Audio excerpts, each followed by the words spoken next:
Salutare și bine v-am găsit, eu sunt Ale și acum o să vă arăt cel mai fain seed pe Minecraft. Uitați, trebuie prima dată să intrați pe Survival.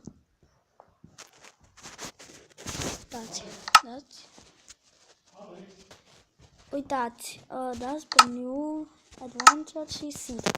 Scrieți S-U-P-E-R pauză P-I-G. Ioi. Stați un pic. Că am pus din greșeală pe ăsta. Pe creativ.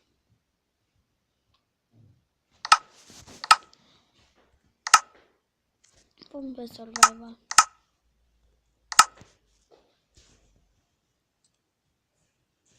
No. Uitați. Și aici vă uitați prin jur și trebuie să găsiți o casă unde sunt doi magicieni. Uitați și să știți că e fără mod. Și au poțiuni. No. I-ai auzit? Eu trebuie să ies să-mi fac sabie de diamond. Vedeți că nu. Trebuie să ies să-mi fac.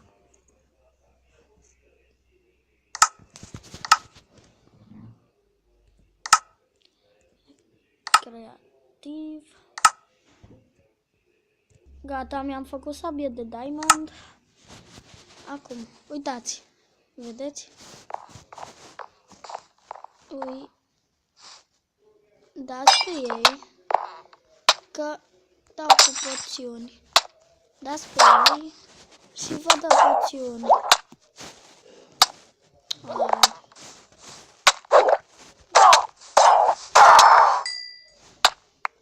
Și vă dă un lemn. Poțiuni, să mănânc ceva. Nu, așa. Și vă dau poțiuni, dar asta nu mă da. Și mai trebuie să fie unul, că-s doi.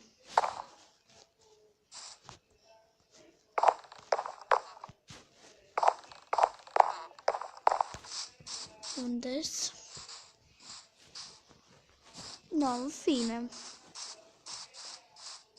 Uitați. Și mai găsiți încă niște case. Și aici și acolo sus vedeți casa aia. Sus, acolo, o să găsiți iron. No, atât a fost pentru azi.